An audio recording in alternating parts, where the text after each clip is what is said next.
लोग आज हम स्टार्ट करने वाले हैं नेक्स्ट पार्ट रे ऑप्टिक्स का, जहां लास्ट लेक्चर में मैंने आपको मिरर का जो है फॉर्मुलेशन जो है रे डायग्राम्स वगैरह है सब बता दिया था। आज हम स्टार्ट करने वाले हैं मिरर फॉर्मूला जो मैंने लास्ट क्लास में बताया था 1/f is equal to 1/v plus 1/u। तो उसके बाद में हम स्टार्ट करें मैग्नीफिकेशन। देखिए आपका मिरर जो है, आप ऑब्जेक्ट को कहीं रखते हैं तो आपका इमेज कहीं और फॉर्म होता है, तो हम उन दोनों का इमेज का हाइट, ऑब्जेक्ट का हाइट, इमेज का डिस्टेंस, ऑब्जेक्ट का डिस्टेंस, उन सब से एक मैग्नीफिकेशन पावर निकालते हैं जिसको हम एम से शो करते हैं मैग्नीफिकेशन को। एम क्या होता है कि एम आपको बताता है कि आपका ऑब्जेक्ट और इमेज का जो रेशियो है, या फिर कहें कि हाइट का या डिस्टेंस का, कि कितना मैग्नीफाई हो रहा है, पास में बन रहा है कि दूर बन रहा है। That is the thing which gives the information about the image. Okay, so M is equal to -v/u और हाइट ऑफ इमेज मतलब hi/ho। सो ये हमारा जो है फॉर्मूला है एम का, कि या तो आप image distance upon object distance का रेशियो ले लो नेगेटिव, एंड अदरवाइज आप इसका जो है हाइट का रेशियो ले लो इमेज अपोज ऑब्जेक्ट का। ठीक है, नेक्स्ट हमारा जो है एम यहाँ पे दो टाइप का हो सकता है, एक पॉजिटिव हो सकता है, एक नेगेटिव हो सकता है। तो when the M is positive and greater than 1, it means कि आपका इमेज जो है वो लार्ज बनेगा एंड मैग्नीफाइड हम बोल सकते हैं उसको। इरेक्टेड, पॉजिटिव के केस में मतलब इरेक्टेड है, मतलब वो सेम आपका जैसा है इस साइड, कि जिस साइड हेड है तो अपर भी हेड ही रहेगा। नेगेटिव का मतलब होता है कि आपका इमेज पहली बात इन्वर्ट हो गया। नेगेटिव का सबसे पहला मतलब है कि इन्वर्ट हो गया, और अगर ग्रेटर देन -1 है, इट मीन्स कि 1 से बड़ा है नेगेटिव में, इट मीन्स वो मैग्नीफाई तो है लेकिन आपका इन्वर्टेड है। ठीक है, तो चलिए नेक्स्ट आपका जो टॉपिक है यहाँ पे हो रिफ्रैक्टिव इंडेक्स। तो रिफ्रैक्टिव इंडेक्स क्या होता है? तो देखिए रिफ्रैक्टिव इंडेक्स को हम एन से भी शो करते हैं और म्यू से भी शो करते हैं। तो म्यू का वैल्यू जो होता है वो 3 × 10⁸ सेकेंड अपॉन 3 × 10⁷. ये मैंने एग्जाम्पल लिया है। ये क्या लिखा है मैंने, देखिए मैंने बताया कि रिफ्रैक्टिव इंडेक्स पहली बात तो आपका ratio of speed of light होता है। ठीक है, आप वैक्यूम के अंदर जितना भी स्पीड ऑफ लाइट है उसके साथ में आप रेशियो लेंगे मीडियम के अंदर, कि किसी मीडियम के अंदर स्पीड लाइट का स्पीड कितना है और वैक्यूम में कितना है, दोनों का जो रेशियो होता है that is called the refractive index, that is represented by N और mu. The formula is like this, mu is equal to speed of light in vacuum upon speed of light in medium. ठीक है, तो ये दोनों जो चीज़ें हैं ये इक्वल हो जाएंगी आपका रिफ्रैक्टिव इंडेक्स के रेशियो के इक्वल। ठीक है, अगर तो आपका एक दूसरा मीडियम वैक्यूम है, इस मीन्स उसका रिफ्रैक्टिव इंडेक्स 1 हो गया। तो यहाँ पे देखिए ये कुछ ऐसा है कि v2/v1 जो होता है वो n1/n2 के होता है। तो उस तरीके से भी आप कैलकुलेट कर सकते हैं कि स्पीड जो है वो रिफ्रैक्टिव इंडेक्स के एंटी प्रोपोर्शनल होता है। तो ऊपर अगर लाइट का स्पीड है तो नीचे हमारा लाइट का जो है रिफ्रैक्टिव इंडेक्स है, नीचे हमारा अगर मीडियम का स्पीड है तो ऊपर कितना है, मीडियम का रिफ्रैक्टिव इंडेक्स है। तो इस तरीके से आप रिफ्रैक्टिव इंडेक्स कैलकुलेट कर सकते हो स्पीड ऑफ लाइट के कंपेरिजन से। ठीक है, आई थिंक यहाँ तक कोई डाउट नहीं होगा आपको। नेक्स्ट हमारा टॉपिक है, ये जो मैंने v2/v1 जो बताया है मैंने आपको, वो इक्वल होता है आपका। अच्छा, ये थोड़ा सा यहाँ पे मिस्टेक है। बेसिकली ये कुछ ऐसा होता है कि v2 जो v1 होता है, देखिए v2/v1 उसका रेशियो होता है μ1/μ2, पर μ2/μ1 लिखा तो v1/v2, क्यों एक दूसरे के एंटी प्रोपोर्शनल है, mu anti proportional to v, ऐसा कुछ होता है। तो आप इसको जो है μ2 ऊपर है तो वहाँ पे v1 ऊपर आएगा, ये थोड़ा सा आप ध्यान रखना। ठीक है, अब ये यहाँ पे मैंने एक एग्जांपल के थ्रू बताया है कि जैसे आपको ग्लास टू वाटर है, ठीक है, लाइट आपका किससे जा रहा है, ये एक मीडियम का सरफेस है, ये वाटर भरा पड़ा है, ऊपर से रे आ रहा है और एयर टू ग्लास जा रहा है, या फिर यहाँ पे ग्लास मान लो, यहाँ वाटर मान लो, यहाँ ग्लास लिख दिया, यहाँ वाटर लिख दिया। तो अब अगर हम कहें कि ग्लास से वाटर अगर आपका रिफ्रैक्टिव इंडेक्स मतलब लाइट रे जा रहा है, पास हो रहा है, तो उसका रिफ्रैक्टिव इंडेक्स कैसे शो करोगे? तो देखो ग्लास से वाटर के रिफ्रैक्टिव इंडेक्स को हम जिसके रेस्पेक्ट में फाइंड कर रहे हैं, ठीक है, हम कहें कि वाटर का रिफ्रैक्टिव इंडेक्स फाइंड कर रहे हैं ग्लास के रेस्पेक्ट में। ठीक है, तो आपको पहले वाटर लिखना है फिर ग्लास लिखना है। तो μ/w/g, देखिए w का मतलब पहले वाटर का लिखा है, मतलब ये रिफ्रैक्टिव इंडेक्स वाटर का है विद रिस्पेक्ट टू g। ठीक है, जैसे हम v1/2 पढ़ते थे, velocity of one first object respect to second object, ऐसा कुछ पढ़ते थे अपन वेलोसिटी वाले, या फिर कहेंगे स्पेशल थ्योरी रिलेटिविटी में काफ़ी जगह आता है ये सब चीज़ें। या फिर आप ऐसा भी कर सकते हो कि जो रिस्पेक्टिव जिसके रिस्पेक्ट में ले रहे हो उसको आप पहले लिख दो g/μ/w, ऐसा भी कर सकते हो। ये नेक्स्ट है, जैसे फ्रॉम पेपर टू लेंस लिया है मैंने, तो पेपर को मैंने p से शो कर दिया, लेंस को l से, तो क्या हो जाएगा μ/l/p या फिर p/μ/l। ये काफ़ी बेसिक जो रिप्रेजेंटेशन है वो मैंने बता दिया आपको। नेक्स्ट जो काफ़ी इंपॉर्टेंट टॉपिक है इस चैप्टर का वो है टोटल इंटरनल रिफ्लेक्शन। इससे काफ़ी बार एग्जाम में क्वेश्चन भी आता है। सबसे पहले इसका डेफिनेशन देख लेते हैं। देखिए, when a ray of light travels from denser to rare medium to an angle greater than IC, मतलब एक क्रिटिकल एंगल होता है IC, उससे अगर आप ज़्यादा या फिर मोर देन क्रिटिकल एंगल पे आप अगर किसी लाइट को इंसिडेंट कराते हो from denser to radial medium के अंदर, तो आपका एट द इंटरफेस आपका जो लाइट है वो बेंड हो जाती है, कहें कि बेंड होके रिफ्लेक्ट बैक। अगर आप क्रिटिकल एंगल पे ले जा रहे हो तो 90 डिग्री पे, लेकिन क्रिटिकल से थोड़ा सा भी अगर ज़्यादा एंगल ले लिया then the light will reflect in the same medium. Reflect back लिख रहा है, reflects back to the same medium. इसी को बोलते हैं हमारा टोटल इंटरनल रिफ्लेक्शन फिनोमेना। ठीक है, क्या हुआ देखिए, ये हमारा एक डायग्राम बना हुआ है। यहाँ से देखिए डेंसर वाटर एयर, तो नीचे वाला डेंसर हुआ, यहाँ पे इसको मैंने बोला क्रिटिकल एंगल IC। ठीक है, अब IC जो है यहाँ पे इस एंगल को मैंने शो किया है, तो अगर तो ये जनरल एंगल है, देखिए हम कहें कि क्रिटिकल एंगल है तो उस पर 90 डिग्री आपका रिफ्लेक्शन एंगल होता है। लेकिन अगर क्रिटिकल एंगल से थोड़ा भी एंगल ज़्यादा हुआ, मान लेते हैं ये रे यहाँ पे जा रही है थोड़ा ज़्यादा रे पे, तो वो फिर रिफ्लेक्ट बैक हो जाएगी सेम मीडियम के अंदर। इसे बोलते हैं हम टोटल इंटरनल रिफ्लेक्शन। काफ़ी अच्छा टॉपिक है, इसका डेफिनेशन और काफ़ी बार इसके एग्जांपल के थ्रू भी इसको एग्जाम में पूछा गया है। नेक्स्ट हम बात करते हैं ऑप्टिकल फाइबर की। देखिए ऑप्टिकल फाइबर क्या होता है, तो ऑप्टिकल फाइबर बेस्ड होता है आपका टोटल इंटरनल रिफ्लेक्शन पे। ये उसका एक डिवाइस है, या कहें कि उसका एक एप्लीकेशन है जो इस डिवाइस में यूज हुआ है। होता क्या है कि इस तरीके से बनाया होता है, देखिए सबसे पहले इसके अंदर कुछ एक कैविटी टाइप में एक जो है पाइप लाइन, एक पाइप होता है राउंड शेप में, सेम ऐसा ही होता है पर बारीक होता है, जिसके अंदर हमारा डेंसर मीडियम होता है और जो इसका जो सेल होता है वो रेयर मीडियम का होता है। तो होगा क्या कि जब भी आपका जो रे है वो इसकी सेल से टकराएगा, मतलब एक बार अगर इंटर हो गया तो जब भी आपका इसके अंदर टकराएगा तो डेंसर से रेयर में जाएगा और क्रिटिकल से। ये ऐसे डिज़ाइन की जाती है कि आपकी रे हर बार क्रिटिकल एंगल से ज़्यादा पे टच करेगी। तो जब भी क्रिटिकल एंगल से ज़्यादा एंगल होगा, इंसिडेंट एंगल, तो क्या होगा, रेस रिफ्लेक्ट हो जाएगी सेम मीडियम में।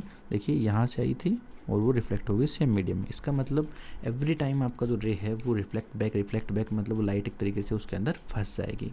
तो इसे बोला जाता है आपका जो है ऑप्टिकल फाइबर का जो है प्रिंसिपल, कि टोटल इंटरनल रिफ्लेक्स के ऊपर बेस्ड है और इसी के थ्रू जो है आपका लाइट जो है काफ़ी ज़्यादा दूर तक ट्रेवल कर पाता है ऑप्टिकल फाइबर के अंदर। नेक्स्ट हम बात करते हैं relation between critical angle and reflective index. तो रिफ्रैक्टिव इंडेक्स जो होती है वो हमने देख लिया क्या होती है, वेलोसिटी का रेशियो होता है समथिंग। यहाँ पे सबसे पहले हम बात करते हैं स्नेल्स लॉ की। तो अकॉर्डिंग टू स्नेल्स लॉ हम कह सकते हैं कि जिस मीडियम का रिफ्रैक्टिव इंडेक्स है उस मीडियम में आप एंगल देखिए रे का इंसिडेंट एंगल, तो यहाँ पे आई था n1 sin i is equal to n2 sin r। ये बेसिक आपका रूल है, ठीक है, स्नेल्स लॉ। तो इसके अकॉर्डिंग ही हम सोल्व करेंगे। In the case of critical angle, we know that at the critical angle the reflection angle is what, 90 degree, and water is in the critical angle concept the ray should be go from denser to rarer medium। ठीक है, तो नीचे वाला denser है, ऊपर वाला rare है, n2 n1। तो हुआ क्या, देखिए n1 के अंदर जो आपका n1 अगर एयर ले रहा हूँ मैं जो भी है, तो उसके अंदर मेरा क्रिटिकल एंगल होगा, तो आपका जो रिफ्लेक्शन एंगल है वो 90 डिग्री। तो इस तरफ एंगल कितना 90 है, तो n1 into sine 90 is equal to n2 into sine IC। तो ये कुछ ऐसा होता है कि जिस तरफ आपके रिफ्लेक्टिव इंडेक्स ले रहे हो आप जिस मीडियम की, तो उसी मीडियम के अंदर आप एंगल लिख दीजिए साइन के साथ में। तो ये हो गया, साइन 90 का वैल्यू 1 होता है, n1 का वैल्यू एयर के लिए 1 था, n2 इंटू साइन IC, तो n2 का वैल्यू कितना आ गया 1/sin IC। तो इस टाइप से आप जो है किसी भी मीडियम का रिफ्रैक्टिव इंडेक्स और क्रिटिकल एंगल के बीच में रेशियो फाइंड कर सकते हो कि उस इंटरफेस के लिए आपका क्रिटिकल एंगल अगर आपको पता है तो आप रिफ्रैक्टिव इंडेक्स फाइंड कर सकते हो, रिफ्रैक्टिव इंडेक्स पता है तो क्रिटिकल एंगल फाइंड कर सकते हो। That is very basic and same thing. Okay, now हम बात करते हैं लेंस फॉर्मूला की। तो सबसे पहले हमने थोड़ा लेंस फॉर्मूला हमने डायरेक्ट लिख लिया, नेक्स्ट हम इसका डेरिवेशन भी देखेंगे। तो पहले बात करते हैं लेंस फॉर्मूला होता क्या है। देखिए 1/f is equal to 1/v minus 1/u। f focal length है, v आपका इमेज डिस्टेंस है और u आपका ऑब्जेक्ट डिस्टेंस है, जैसे हमने पहले पढ़ा है। लेंस भी दो टाइप के होते हैं, कन्वेक्स होता है, कॉनकेव होता है। तो पहले इनके डायग्राम बता देता हूँ। देखिए कॉन्वेक्स का मतलब आपका जो सरफेस होता है वो कुछ ऐसा होता है दोनों टाइप से, और कॉनकेव में मतलब एक केव बना होता है, दोनों साइड आपका जो है केव टाइप में होता है। देखिए कुछ ऐसा, इसको बोलते हैं कॉनकेव और इनको बोलते हैं कॉन्वेक्स लेंस। ठीक है, इनकी ऊपर प्रॉपर्टीज़ लिखी हुई देखिए। पहले आपका कॉन्वेक्स लेंस क्या होता है, जिसका फोकल लेंथ आपका पॉजिटिव होता है और कॉनकेव का फोकल लेंथ नेगेटिव होता है। कॉन्वेक्स लेंस आपका इमेज साइज़ को इंक्रीज़ कर देता है, तो इसका जो प्रॉपर्टी है इंक्रीज इमेज शो करता है, और कॉनकेव इमेज लेंस जो है डिमिनिश इमेज शो करता है। नेक्स्ट हम बात करते हैं कॉन्वेक्स लेंस जो होता है वो रियल इमेज प्रोवाइड करता है, और कॉनकेव लेंस जो है हमें वर्चुअल इमेज प्रोवाइड करता है। आई थिंक यहाँ तक आपको कोई डाउट नहीं है। हमने देख लिया, अब हम बात करते हैं इसका डेरिवेशन की कि लेंस फॉर्मूला को डिराइव कैसे करेंगे। तो सबसे पहले मैंने एक लेंस लिया है, कन्वेक्स लेंस। ये कन्वेक्स लेंस का एग्जांपल से मैंने इसको डिराइव करूँगा अब। तो कन्वेक्स लेंस में देखिए क्या होता है, सबसे पहले हमने एक ऑब्जेक्ट रखा है एट ए लाइक सम डिस्टेंस, हमने नहीं पता, लेकिन यहाँ पे फोकस है, यहाँ जो है इसका सेंटर ऑफ कर्वेचर है, तो 2f से हमने थोड़ा आगे रखा है, ठीक है। तो समथिंग यहाँ पे मैंने ऑब्जेक्ट को प्लेस कर दिया जिसका डिस्टेंस -u है, क्योंकि नेगेटिव साइड में होता है ऑब्जेक्ट हमेशा। तो अब क्या होगा, एक ऑब्जेक्ट से हम एक पैरेलल लाइन पास करेंगे, एक इसके जो है सेंटर से पास करवाएंगे लेंस के।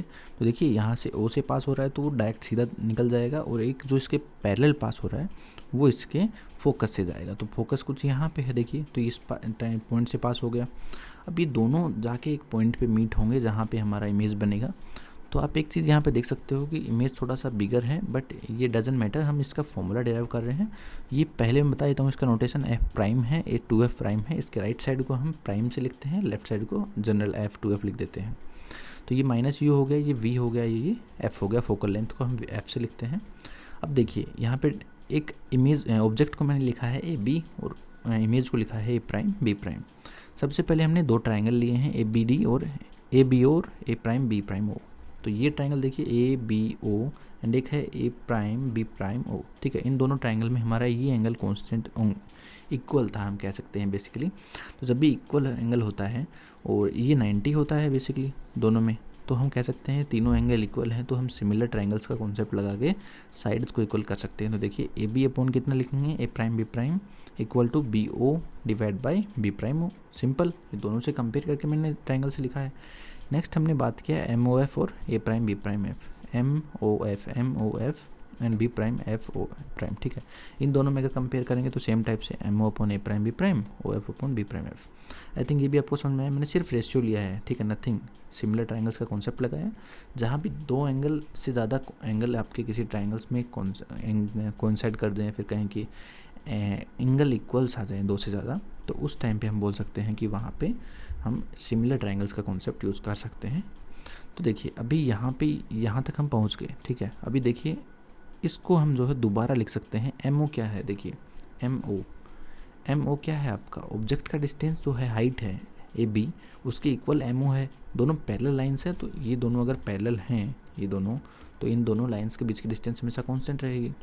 इसका मतलब हम MO की जगह क्या लिख सकते हैं, AB लिख सकते हैं। तो AB upon a prime b prime, OF upon b prime f के इक्वल आ गया, यहाँ तक, ठीक है।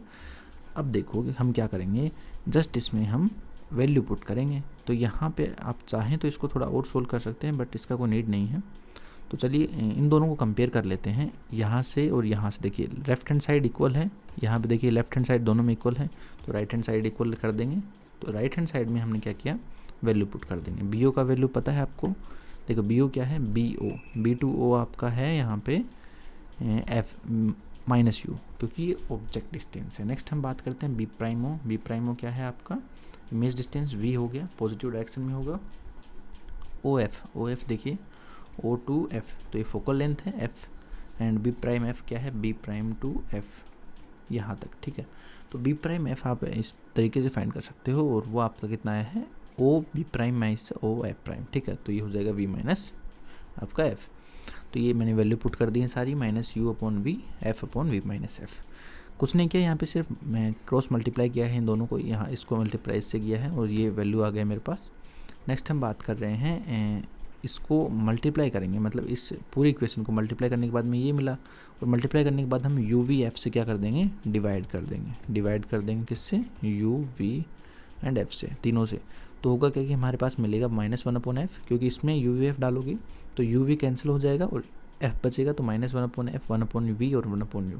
ये आप खुद ट्राई कर रहे हैं, आपका एग्जाम आ रहा है तो थोड़ा सा रिहर्सल आपको खुद को ट्राई करना है, ठीक है। नेक्स्ट हम बात करेंगे 1/f को इस साइड लेके आएंगे, 1/u को इस साइड, तो ये हो जाएगा 1/v minus 1/u is equal to 1/f। यही आपका लेंस फॉर्मूला है जो हमें